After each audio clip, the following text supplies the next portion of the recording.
Hello నమస్తే, welcome to homely సిద్ధ channel.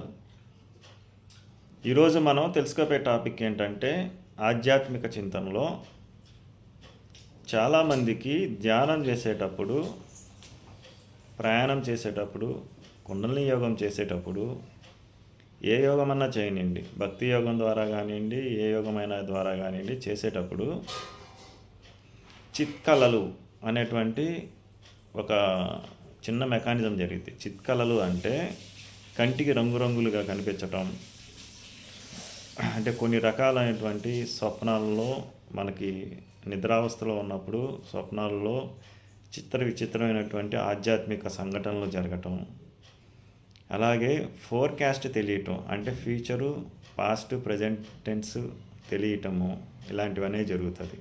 ఇవన్నీ చిత్కళల కిందే వస్తాయి. ఏవైనా ఈ చిత్కళలు అనేది మనం ఆధ్యాత్మికంగా ప్రయాణం చేసేటప్పుడు ఎప్పుడు కూడా వీటిని పరిగణలోకి తీసుకోకూడదు.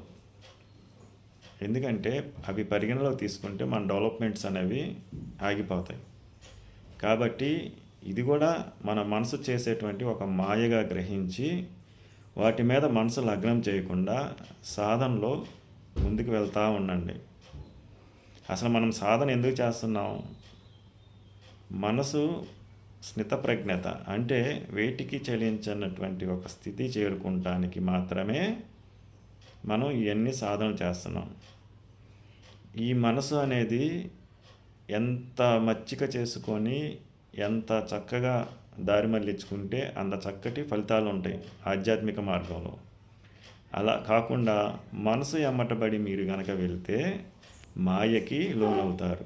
ఇలాంటి మాయకి లోనవ్వకుండా ఆధ్యాత్మిక మార్గంలో ప్రయాణం చేసేవాళ్ళు సూక్ష్మమైనటువంటి పరిశీలనా శక్తితో ఇది ఎందుకు జరిగింది అనే కాన్సెప్ట్ మీద, అది మనకి అవసరం లేదు అనే కాన్సెప్ట్ని బ్రెయిన్లో బలంగా పెట్టుకోండి. ఇలా వెళ్తూ ఉన్నప్పుడు మాత్రమే నీలో ఉన్నటువంటి భ్రమలు, చిత్తములు అన్నీ తొలగిపోయి మీరు కరెక్ట్ అయినటువంటి మార్గంలో వెళ్తారు. ఫైనల్గా చెప్పేటి ఏంటంటే, కాన్సెప్ట్ ఏంటంటే, మీకు ఏం రీడింగ్ వచ్చినా మైండ్లోకి తీసుకోవద్దు. Either it may be negative or positive. You should go through your process, that's all. మీరు అది మైండ్లో తీసుకున్నారంటే నెక్స్ట్ డెవలప్మెంట్ స్టేజ్ అనేది బ్రేక్ చేయటానికి మనసు చేసే మాయ అని గ్రహించండి. ఓకేనా?